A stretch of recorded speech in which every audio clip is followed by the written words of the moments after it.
aban ni chal kit hitivin zan la in hoitan ikilvin e thim su kevin tun la in ban jam kit hitivi ai la tun la he ikil nau he thim theina divin Bible hero ho hin khu neu chakhat thuma kai ding ka hin pan no men ya cho hai te ke chai ni ngai diu he ai chu chi he thim wa le aban ka hin sei ding he thim diu he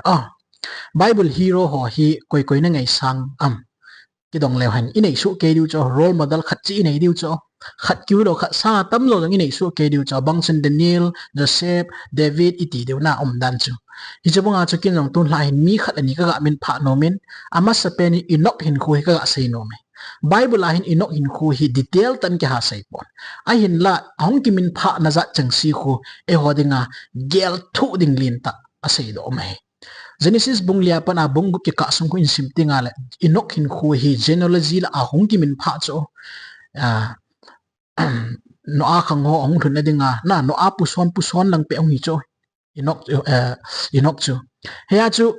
ama chu pathin to kil ha kang lo hin khu mangin kum za thum zen pathin to lama zot khomin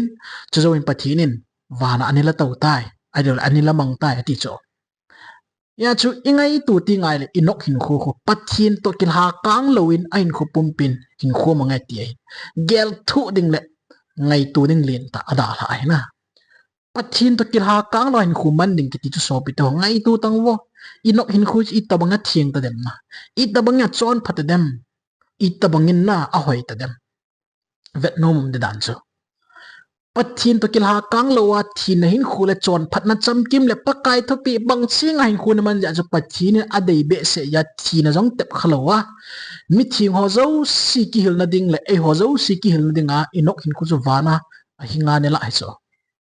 imo wa alo pi dan chuna ya chu ngai tu tong pathin to kil ha kang lo hin khu mang pa chun a hin sei do a hin sa do a khut a khoi kha a keng phanga chu kha na yo si chu i piti ho ding a poi mo ta dem na a bol do asa do asei do zo si chu mi him tia ding a dam na le hin na le kil na ding jing na hi ngai ta chu ta bang mi him chu ai chu jesu christian khwa ko nai mu chuna jesu yong chu pa to kil ha kang lo hin khu mang jing hi lo ong mi him te chon sina hu do na dinga plan of redemption pu do na ding le su mul su na dinga pa to ki khan kang lo hin khu mana pa chon phat na le pa lo pin zo si aman le mi him te la a phun do avet sa jing ai na hiya chu Calvary cross a chon sina i hlat do pe jing wa jong pathinin mi him te le vanui chon si apu na pen chu pa na vet ngam lo ja jesu jong pa to kil ha kang lo na hin khu pen chu hi chlai mana chu pa i bola nei da lai tam a hin ki sula na pa in adal ha dinga hi pon ain la mi him te vanui chon si chu avet na hi le chon sit na nei lo chon sit na hong ki sim pa chu pa na vet ngam lo he na sa dan chu hi chan ya chu pa to ki khan kang lo jesu ni khu mane hi chi ya chu inok jong chu a chon phat di dan a thin ji dan chu mu do thei chu hi chun pi vet sam inok hin khu chu type of Christ Christa lim vet sa na shadow picture a hi ti ki chin ta phun loi chu ya chu Bible hero ho zo si Christa pin masanga patriarch and prophet Bible hero hin khu zo si abon cha pathin mi ten Christa character zil do na dinga testimony ngan hi cho ya chu jesu christian pi sa ya pathin thu na simu ve hi cha chan keima thu he tu sa ngan hi ati cho Bible is the testimony of Jesus Christ in ti nam chu cho na Joseph in khu na sim ta ta Adam Lev in khu ta ta Abraham in khu ta ta David in khu ta ta koi hin khu ta ta Bible la hero ho zo sin khu chu Christa testimony jing na bat sa cho a thin now chu Christa thin nine a chon phat now chu Christa chon phat nine pathin to kilha ka no hin khu man chu pat Christa to pathin pa pathin kilha ka no hin khu man nine hit ta bang ho zo si chu type of Christ hi su ke vet sa na he cho ya chu Bible pum pia tu sim zo si hin Christa ko cho Genesis in Christa ko Exodus in Christa ko Deuteronomy Christa ko a pum changa Bible pum pim Genesis to Revelation chu Christa in ko cho ya chu Bible kiti hi atup le doi thu pi pen le I am an object so only Jesus Christ ti chu cho na khat ga si be kit len Elijah na Israel chate na sata great apostasy di cho lenga hap le Jezebel lam kai na Israel gam pum pi su ngola ma thilho na le baal pathin ho na anilam vai lai ta wa pathinin revival and reformation pulung dinga eliza chu pathinin hang santa leng bala leng nu kilo pente ni kidin te pi dinga ahin sole aman jong ato na amol su in pathin lung dei bangtan atong mol su in a chainan thila kang lo pathin to in khu mana thing tho ta la na chon phata le pakai thupi bangtai khu man chai ke ta jen pathinin adei be se jen eliza jong ahinga wana la ding ne gut ta nei ai la wana la ding ne gut lai ta in eliza na ama successor anung zui ding in elisa cho akisiam ta nei ye chun wana kal gun gut chen galilee gam kim vel samaria gam kim vel jericho gam kim vel a thim gau school zo se eliza chu training a bolin pathin thu sim ho pathin thu ho zo se hilin na chuting ta le thim gau kha in na qualifying character zo si pathina dinga a dei pen ta hin ding chon phat nain khoyo sa hil chai ke jawin zolden gala ahin puin eliza in tui cho zep kangin tulgo ong hanin ong gal kai honin chawin eliza cho vana la to ding ready sanum tare hichi pek ta chen eliza an elisa ko mai pi do am ipi ham na dei thumin na thum chan na ki piding he thi cho kathanup dan chu eliza cho koi hi om vana mai ko la pa hi cho mei thai nu zerifa mei thai nu chapa thilai yong tho do thei itta bang ta bol thei na nei thim gau pa pathinom pina na sata chan thim gau pa chani ama chun elisa ko ma ipina de am thu mina ti cho vo henu Sonneo pina de am tin eliza in sei ta ipya ka ki thum ding pichuna ate imi mi na za chat lung thim ki gyal mai thi cho tu lai di dei la ngai tam cho na am dan chu ka ti elisa yung jan dei thum thei cho ai na elisa chan a purpose ai mil lo cho ke hi kapu nung zuya thim gau na chung nung pen tong dinga thlan do ka hi ti ke na che pha na chu angai chat pen chui pi pathin la gau thi angai chat pen hi ti het cho chia cho elisan pi thoma he pu nang ma chan la gau thing chu chan ni nei pi na ti double portion nei pin ti cho as lo pi dan chu na Salomon ko ma chu pathini pi na dem ni ti cho ya chu thagau thing character ni ki thomi cho thagau thing ki thom ya chu ki chen ta pathin lung lei be sia chi na ho na to ani be pya leng Solomon hera lo pi poi ti cho miching poi ti cho chi banga cha elisa yang thom ding dol cha thom kha phana chu eliza chu le ti za ri cho kateyo ka bol thelo be ding thil khat be chu na thom do ta chu la atia na ai ma eliza na ke ti pi ke cho a hin la pathini ei la to ding in mit phelo hila nei mua wana ka kila to pet namu nge nya hi le na thil thum chu chang ta ne ti na che pha chen eliza jong ki ging zingin elisa jong ki ging zingin eliza ke heina zit levia ke hela ke hin ze veilang ke hele ke hin kala sun la sungin na eliza na khoi kha ho khoi kha in chu ting ta le akamang se ang thu ging jo si anga yin na itabang ta kala sun ko mon la ta chun ching pein sokol kang na eliza chon la to tan vo eliza pathin atin elisa na amu in che pha chen eliza jong athim gau pun san cha hin le ha pi tan na elisa chu nga achun elisa chu takhat tain athil thom chu ama chu nga su bule piumin eliza chan hagau chu double portion na changin ahong kile in ama nang zol dan tui chu azza khan za jing na hi ra ki khanin turgon lam hin zot gal ka in thim gau chapang gilo ho in lukol pa ta ni phin vai le eliza in sahang ko dan abon cha ne chai sa in chawin hi di chun bible ku simti ngai le eliza bol do zat sang ya tam zo miracles thil kidang lo pi ta bol eta pathin la ga chunga nasta na to ai lo pi dan chana le hi chan ya chu pathin mi ho hin khu he ne lo pi he ya chu bible la pathin mi ho hin khu he ba ti ngai le na abon cha krista character ngan ni cho elisa abon cha krista character ngan ni cho na elisa in apupa elisa vana kila to mi phalo hila kat jinga ma vet jing ma chu jesun pi se ya kolosia bungthum langa ki chin ta se cho kolosia bungthum chang ni lang ho ki chin ta si mai le set your mind on things above not on earthly things ati cho ai ho zo sin chung lam thu jing gel hi ti ve lei lam thu jing gel po hi ti ve im ilung gel ingai tu zo siu chung lam jing focus na ne hi ti ve adi sana kitchen ta pathin thu nei hilu cho ai le hebrew bung som la ni na chu kitchen ta sai kit cho jesu lam kat jingin ita sanu su sim kim pa jesu lam chu kat jingin jing hi ti ve ati kit cho ya chu tu nya hi Elisa hin hu zo siang a born cha type of Christ Christa testimony ngan hi cho a chon phat naw cha Christa chon phat na hin a lam zot na zo si Christa lam zot na hin a thil bol thein zo si Christa thil bol thein jing ya chu Bible hero ho hin hu zo si Christa hin hu sing ane na David bang chu pathin lung chang ki nei pi pen pa he ti cho Christa yong chu pathin lung chang to ki nai pen he to na born cha Christa character ngani cho ya chu Bible ki ti hi pathin chapa Christa testimony ahi ti ki chen ta pathin mi ho hin ain ko wa phon no jing hi ya chu hi cholo hin ko chu tu nya hi si athu thiang hai pathin a su nei hi chi athu thiang a to su na e ho zo si ki hil na ding le ki pui hui na ding ati rom bung som nga chang li na china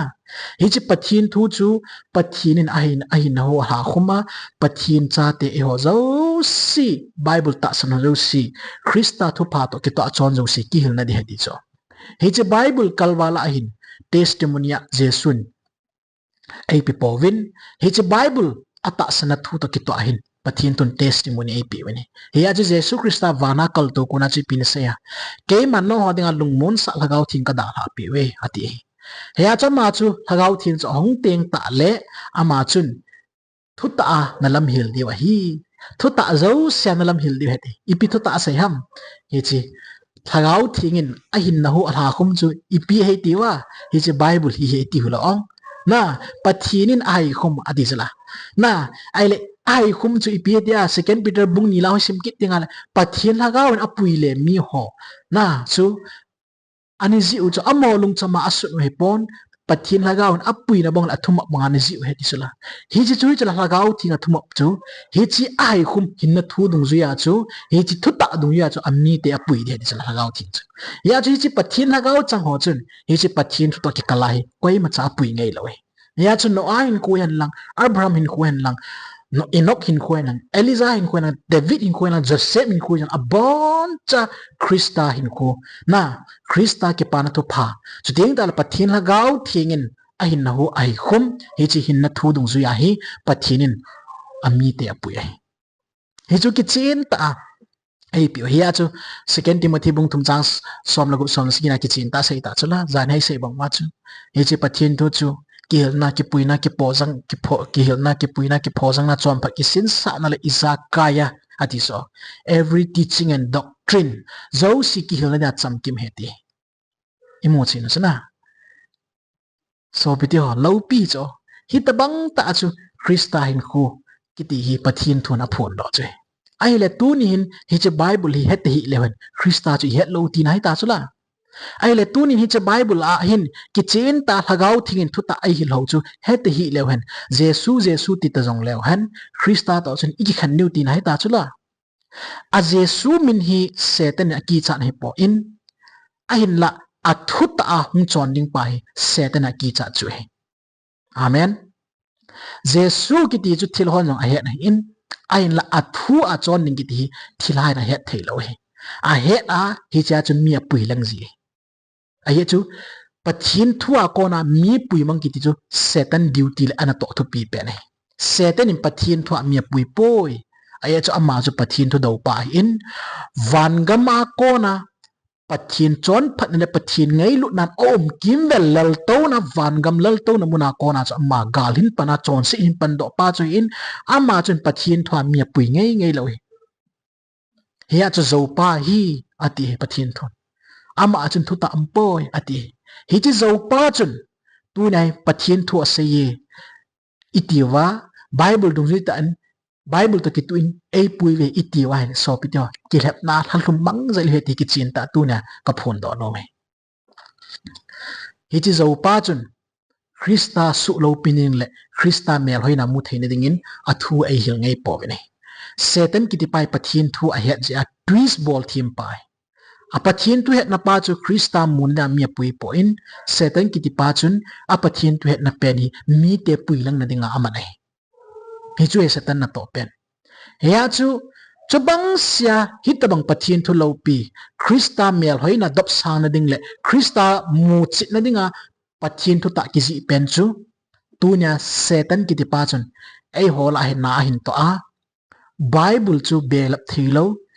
la do be thilo atia ai wanga duha thu ta hin zelu na pathin hi cha ki kan poi hiya chu ke man ke nai thilapun na pathin mi in so la hin ama chun ku ki te namlin pe na hong tu ne tai pathin thu phun lo pi ta ayung pi he tai Bible ki sun hi jong le hi chi nong ho ko vil na pe no hi ke man ati la bula pa na gun tu sa kan ko hi tai pathin thu Bible chun ki ji hi jong le vanui mi te ki puin na pathin thu kan pi hin nang ho ka ngai lu tum je wa hi chi hi thu phun hi kong bol pi ne hong ki ti cho Krista su lo pi na ding hi po in Jesu Krista mer hoi mo damu do na ding hi po in Kristan ei la dam naw thu pa to ki to alam zo na ding hi po in pathin thu pi dong zui ta na to mul su na dinga hu hing na thu pa mu chi na ding hi po in ahin la thila thuila lunglut na ding le thila thuila ma tha a chei na ting le thina ko khwa la lut na dinga Satan ei lap naw hi cha dinga ezen thu pi pe na ahin man cha chu ila wa mi chang ta mu the Chinkholam le thanglin sei ahong hi ti chu iphun do jeng wa ka so pite na pu nat lo ham hitabang ta aya chu Bible ki ti chu na sot ni ma pathin thu kalwala hi ti hin thu tha inei ta ve Bible a pathin a ki kan pon hiya chu ke man ke nai ki ti inei ve ti khana chu ki hil na ipom ta wa le ve tang wo pathin thu koi do na dinga ke man ke tai ki ti dop sang ni hi tai le Krista i mu lo lu ti nai ta chula ke man ke nai ki ti chun Krista dop sang ni hi so Hichi ke man ke nai ki ti pen chun ingol pi diu le ihin pi diu ati pen jo separate administration ku ki he ti ta chula ai man pathin sun le zana na cha teo hian lang nang ma hyong le chun nang hin pi ding le nang ol pi ding chu pathin thu he ti long Deuteronomy bungup na langa chu Joshua bung khat chang gup na ki chin ta sei chula asuna zana na gyal ding chu pathin thu hichi ka chkai man ka dan thwa ka sei do hin na thu hi in nang man ka sei bang ta na bola na khan to ding na che na chana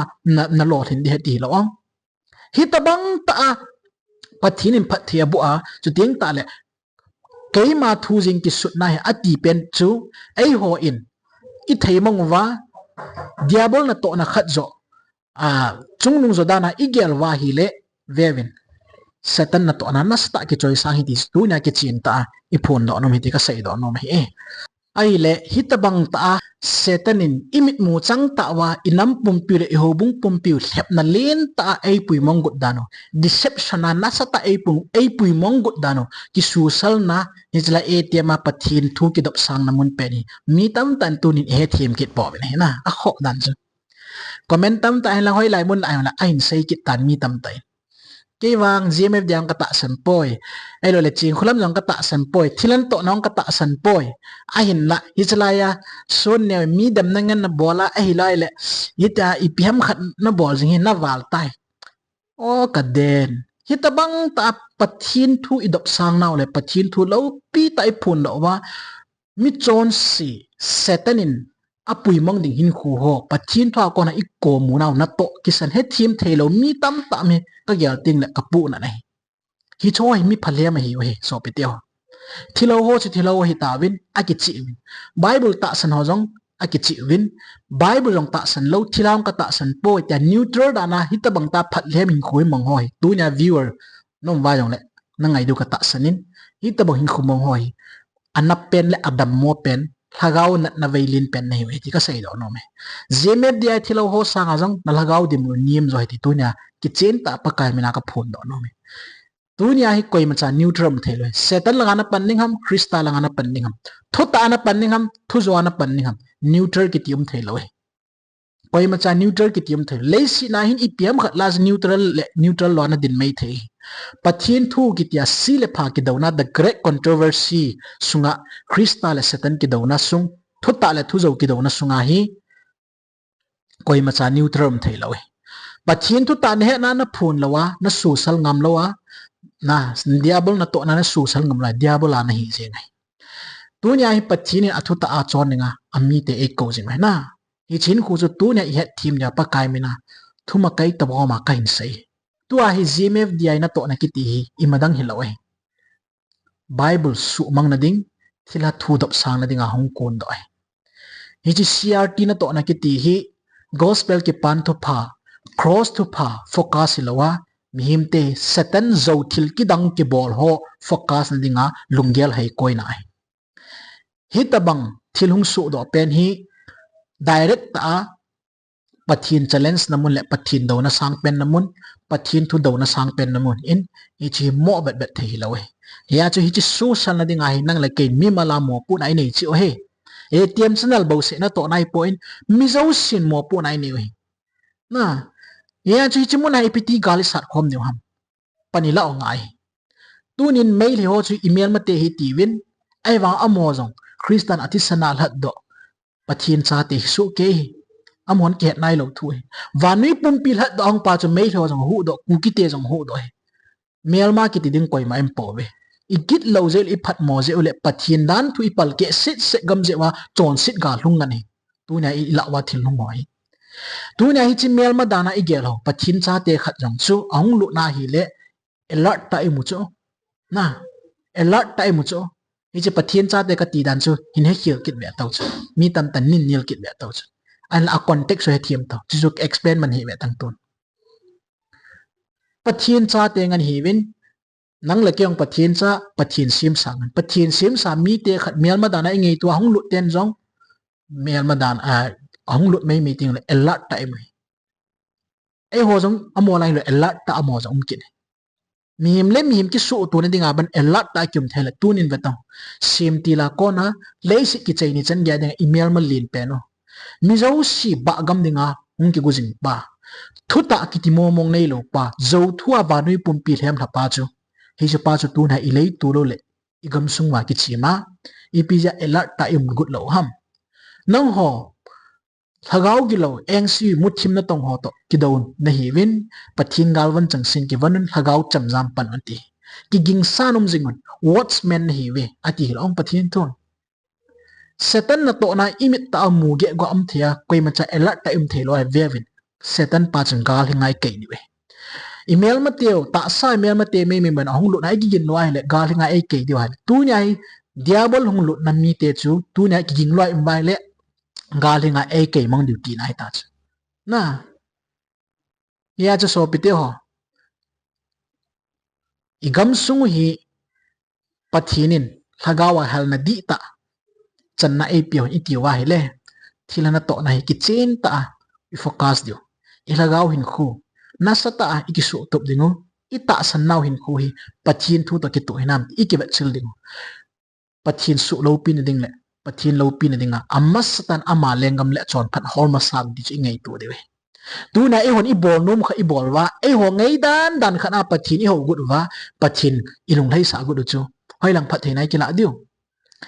ebel ken le ebelin ani bol chu chu ebel chu pathin se ma pathin ho pan hi in ken ki ti pa chu ama dei dan le ama ngai tu dan pathin ani ho pa ya chu ama e cham ki sang lo he tu nya pathin i ngai lu dan ken ta bangai ai ho gel dan dana pathin i ngai lut wa bible chu belap thelo la be thelo ti wa ai wa nga pathin athwa ke kan poi i tiu chu ai ho ken ta banga ai ma ngai dan na pathin i ho naw hen na hi chu i ti ong na pathin san hilo hil ding a he ya chu tu nya hi pathin anga ebel ta banga la theidol san theidol i hi na diu pen hi pathin thu banga chon na sei ngei na obedience ki ti cho hi na he thilai zat ka no do in niza sigi niza ge katau ta in ai lo ai le bible khela pathin ake kan poi tia thila to kheu thia thila tu se yo si amen amen hin tia hita banga zo thil ki dang bola chapo ta ma abol thelo zo si pathin mi ne hi poi ai lo le lei tu la hong ho bo mi piang tha hi ti ho bo a chu pathin san the dol la the dol chu ki jing lo ding a hi na hi pathin in avat pen chu ebel banga se ngei na obedience kacha ka thu banga no hinam ka thu pi na ni hinam ti pen chu tu nia pathin san thei do le la thei do hi nadiu wa ikivet nadiu cho hi na he hi ching ta la chun ngol the thwa ki til kho na le ki pui no ho zo si hung bai tan tin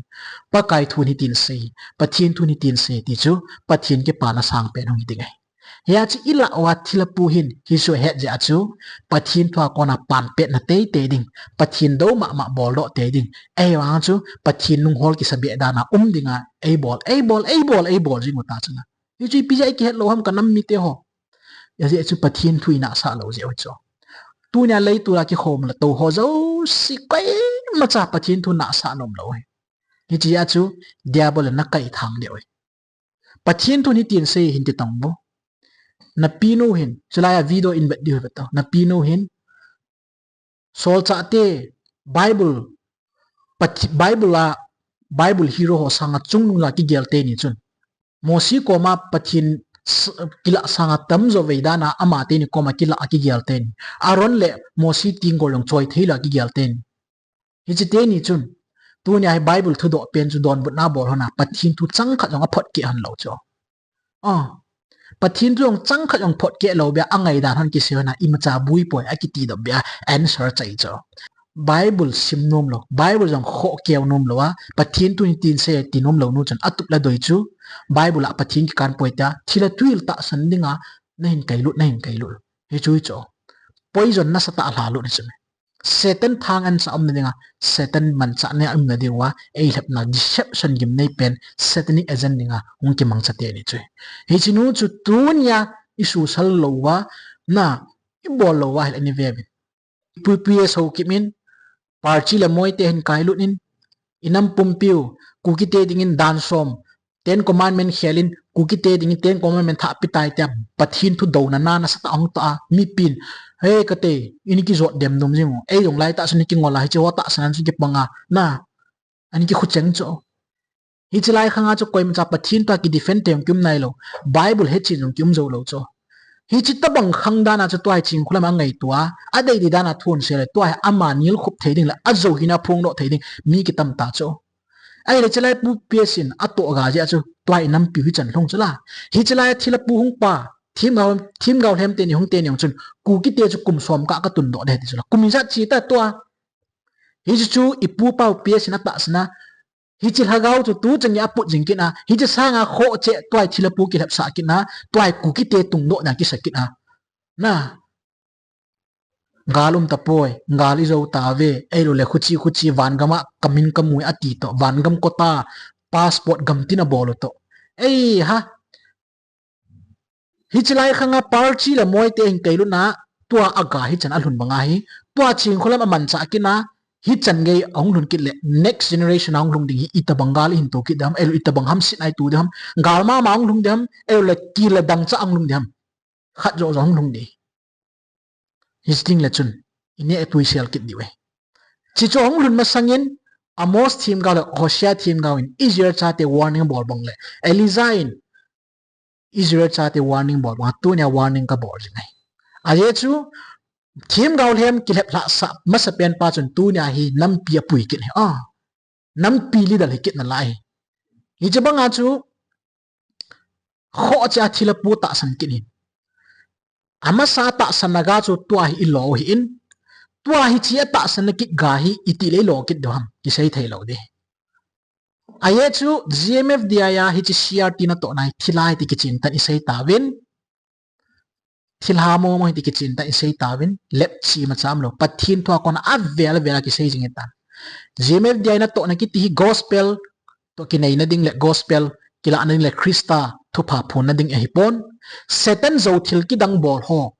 kila na dinga mi su ngol na mun in ti sei jing ta win hichimuna ta sana nan pilam kai dinga hong ki gong ho doctor hegen hi in ipu ps in adang dang ho hi bin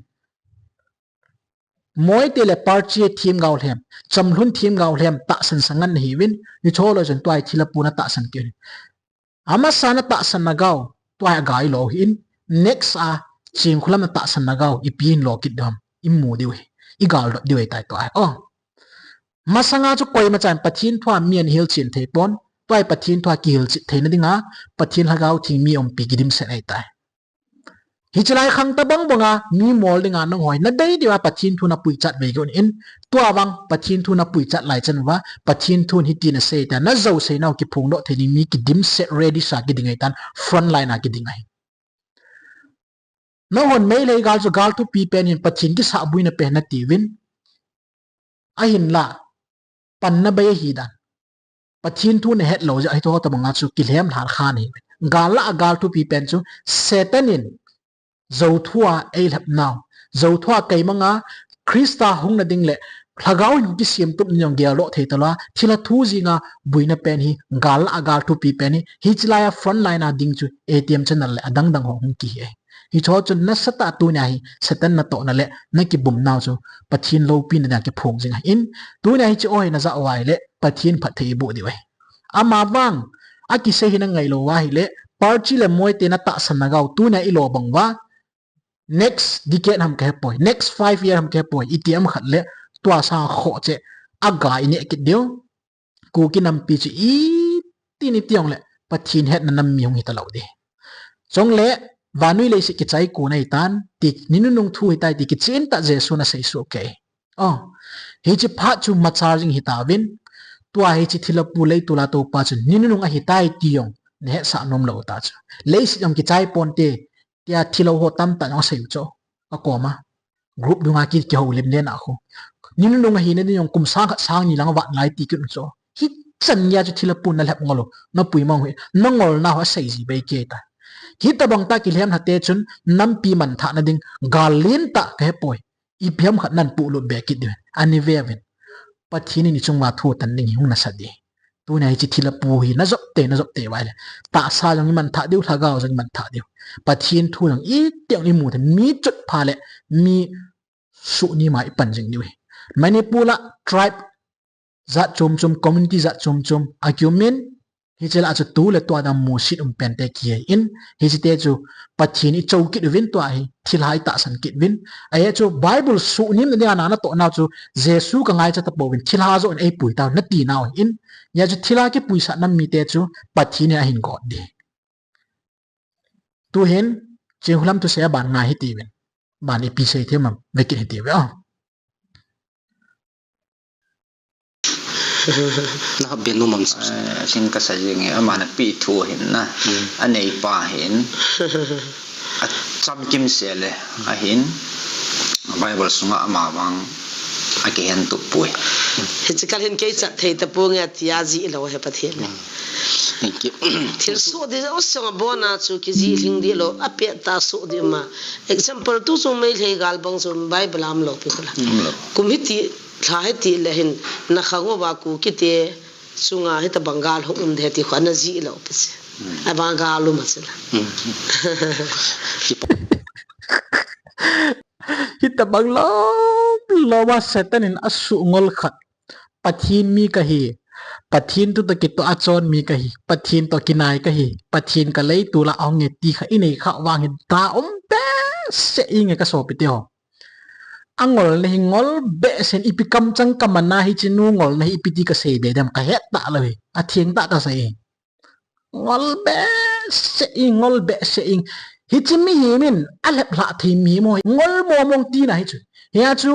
ku kinam sunga mi ngol hi na landing ting wale le tu la to si si kho a hi ti jing taw madang lo chu hi cho ho loi khela mi ngol ding lo to ha chu pi se yo a chu sei chu na za su ke chu na I phia sei chu tu pui hichikal hin ke cha thei ta pu nge tia ji lo he pathian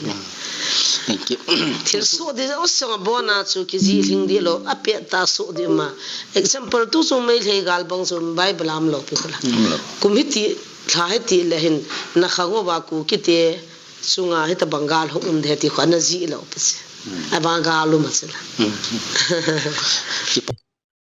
atu ta le chun dan chu mai le gal le ku ki gal chu pathin apum het pha lo ti na hi ama context ni ja chu pathin a he ti han lang jong le a het lo ti na a he chu chi chu ka se explain long a ha dan angol na hi a ha dan so pi te ho bible hin ki chin ta se chu Isaiah bung som li le gup chang som na ki chin ta se na thil sim ki pa na pa a chei chan gya ke man ka phun do a gului la ya pat na thil ong lung le ong lung lo lai ho chan ya ka phun do ti pathina thu thiang ki chin ta sei cho hin ver sim ki hoi ta ngai wo ke man gului la ya pat na ong lung lo lai ho ge ya ka phun do a ke ma thumop chu ding jing ding chule ke man kalunga ka ngai tu cha bon cha ka mol su ding ai gulula alung saul alung lai lai ho ka phun lo te daniel bung nai sim ki tela pathinin leisit lengam abula pa na krista lengam hung ni change sei do so tieng tele me thu bung som ni le lo ki chen tai sim ding ai le vai khat gam khat le gam khat nam khat le nam khat phung le cha abon chang ki dong da pathin thun gal thu thanga sei su ke hichia chu kuki le mail he gar jong zau Ukraine le Russia gar jong zau Burma gama gal tu chanya ki chai thelo jong zau Vietnam war ho jong zau First World War ho jong Second World War ho jong zau abon chakya naga gal 1992 communal gal ho civil war ja chum Rwanda a itu le titu so ki don ho abon chakya zau so ke hi chu pathin thu na sei na hi chu la ipia bible chu kuki no hol go na mail he no hol go na pangal no hol go na Nigeria ten hol go na USA ten hol go na gamtin na sei hi ong hi tia chu pathin thu ki hol ham ya chu Chinkholam hi pathin thu he po in pathin thu zo hi ki chip na man go na mi cho bui na man go ei boy a thu sei hoi serious ta na la wale nang ho zai angola na pan jing ni ya chu a thu sei serious ta la a lei to la hu za hu to ho loi hu ama sa ngol jong an hi wai chi ya chu pathin thu ki chip na anei hi het serious ta ala na lamba hi chu hungol pi na man khau hin na pathin thu he oin hi choi ngol na kham jang lungbui na kham jang bible in ki chin ta sei su ke pathin tun hints api hoi het thim ding o hi chi sei nai khu chi sei nai ta gel tu ding le het tu ding ku ki le mai thei chu bible a go hol di no pi chu hi chan lo no mi ngol satan aman cha hi na het thim lo wa hi le nang zo chu ama sa ngol zo na hi ding ai thila thui ri dop sang ne gut jing ja chu pathin thua hitina sei ki ti akam changa ging khalo bible umlo pichu bible an umlo hitai umlo pichla bible bible nang hitai ni sei lo pichla ti nga nai thila thui linga mi apui lu ne ya cha a lung tup ji pi ham bible ki ti hi su mang ni ai chu satan a ki cha pen chu pathin thu hi chu na mihim ten hi pathin thu I het wa hele satan in koima cha zo thei lo di cho hi chu a het je a chu hi chi satanic agent no thanglin sei le Chinkholam hi ahin man cha hi chi thilanu pate ni ahin man cha bible hi sial mang sa zalding a khot hana choi mei sa ding ai ma akam hana thila thu ngan sei do sa ding ahin ti cho je a chu bible hi ti na sei ti na ding amin question a do a don but na pen cho bible jong phet kara khalo be angai dan ha ki seya bible la mail he gal jong ompoi ki ti ho po seya hitai ni su ngol cho hi chino na su ngol the ki ti chu mingol mong hi we ne ha diu khat chu tu nya jesu krista in athu thing pathin ki chen ta thu thing a zon bung som si gi chang som si gi na thu in su thing in a ye chu na thu hi thu ta hin na thu chu thu ta hi ati hi chi thuta ki chu pathin thu in hi chi pathin thu chun gulula ya thilung sal alung lo lai ho changya pathina phun do ti alpha le omega ki pa chun thil jo se het ni lo tu nya mail hei gal jong ompoi bible ompoi ki chu pathin jong he poi ti na hin pathin a het lo chu jesu chu ima cha he poi ti na in jesu christian a het lo chu thil ha zo in he zo ti na hin thila na he na le ke man ke he na ki ti le khabu cho alo pi zo in ke man ke he na ki ti le khabu cho alo pi hai le hi chi Chinkholam hin pathin thu chu sim te hi na ti na chu he chu cho motive chu na mu ta wa ha itabang ta seten aman cha no na vet wa pathinin ko ki te ko na dinga aman cha no hitabang pathin thacha pakai thacha ila wai ni kho iwang phata ve ti ho wang he o ka ngai tu ji ti so pi te ho ka ai tu ji chu na ka sa mo mong cho hit san ya hagaw lam vai le hin hui man khaw na iti da be se tam iti da be se tam ipi hi I sei be do ham na sei ding khai ta pon taw na kha imang ni e cho kam chang long ke wa tan hitma setanin aman cha nu hi sei be di yong ka hepon tawna kan man pi de khat mai pakai tu ni hin chilai mona kanu Chinkholam le ka so pi pau thanglin se hin ang so ka han doi thila na tong ahiti kitchen tan kamu in kamu win chuting ta le nang ma thu su mang na dinga seten in la sata ezana man cha oni ti kitchen tan kamu ve pakai ye chu nang ma tha na ka ngai cha ve na thu thi ka phong win nang ma thu hi chulti nei lo ki hial ti nei lo dai ti ngai lo abula pa na ale changi alpha le omega chuting ta la ki ho dinga ki hil na le ki puijang na ding na hin na thu cham kim sel hi kitchen tan kamu win a hin la hi chi thila na tong te ni hin na thu hi acham ki me ti jon chuting ta le pathin hi cha ge kan poi thoni thila thuil na tam pa gam sung wa pulo tan nu naw chapang lung leng vai mi tam pa ha thlem ngol ta nei hi cho pu na ze in na thui ka dam sang win pa ka ki hil be a hin la mi na zolin hi chi kalwal hin bol thei ka nei po be nei ye chu na khu na ka hin lan do top jing hi chi te ni tu ma ba na hi chi satan na to thei na hi ama te ni khura ko nai nangin tu tang pin lang ama te ni jong hu do in lang anu ya le tu la to ho jong hu do lang pakai na lagaw thin hau pi te te tan kin jong ka sei thei chang ka sei tai adang bol thei bem ka nei poi pa angol na hi sang be se bible na thu thinga mail he gal jong om poi ti thei be ma na thu son ni ma thila tu pun zo en mail he gal om me ta hong sei pa zo choi sang ni nga hin khu ma na kam chang ke hi ngol na hi sang be sen ka kam chang ha be ni jong ka he zo ta pon ya chen na khu na ka lan do top jing hi pa ya chen ngin mang chai na thu hin na thu hi in chu ting ta le muthim lengam zo na thei sun ding nang ma hin na thu bo hi hin hi chi hin na thu ki ti a ki chut pha ka hin na wa kon om lo ting le satan in mi min khui free and freedom ta zalen ta control thei jing a hin hi chi lam chu hello win tu hin ang sunga bible snare na ko in a hin la akama hin khun do chu bible la lo ngan thu sei hitabang ta ai mi pi su ngala mi pi hap vai in seiding ka heta po we pa ye chna khona kal han do top jing nang ya lung thimi su kha pin nang ka no Chinkholam lung thima a rom sung chan ya thilai na su ngala ka bril van til da na kila ma ai lo la nop no phana thu phung da na nga bible thu to ki kala na hin na thu to ki kala December 5 bo ka pin he ti pang sa nam pi cho chat via hitabang ta nu naw chapang pathin thwa ki ven ji hello a lung thima pathin thu mal khat jong be lo mi ho loi apui cha ve pui chat ve jing hi ma ka sa wal jing wa hi pa yes no khuna kal han do top jing hi chi te ni hi alung thima nine to lang nang ma lung thimin khoin nang pakai alung thima na thu hin khoi top in lang tu na nang ma thu su mang na satan aman cha non ki chin ahinmu satan ti ka taw nai angol na hon hi satan in na sata bum thonin hi chi angol na zat lon hi ka kam chang lo ayong ka ke do zo ta po men angol be se ying men ay satan in abum ngol hi ta je men na thu do na dinga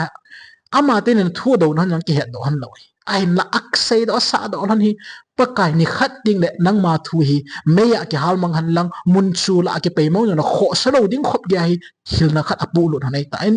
hi ya chu hi chi na thu he lai ke man ke nai ki zo dom sang ning ta nam pum pu hi spiritually politically el theocracy li ha bon cha kya pui mong gun ai tan ke hon wang na thuai ding dat ding hon wang na thu lang sap hon wang ki chen tai chimi zo nom chan he ka heaven ya sa tu na tha na ka thu mo hi phat thi nei bu welang kyo jang hi chi ka pho naw la ka hil naw ka muda na je pon nang ma ngai lu na buling se ka ngai lu je wa a thilan to naw hi a ki yel do thina ka pho le ka su sa lu che hin ya chang ka kam chang khat ve ting le pakai amo dinga jong het thim theina dinga ka sei do lo jong dinga hi ya chun nangin mang sai na ngai lut na in za sai ta ka taw hi lo pina nang ma ka pi ka taw na nei san pi jeng ki pa thu ka sein ka pakai Jesu Krista mina ka taw hi amen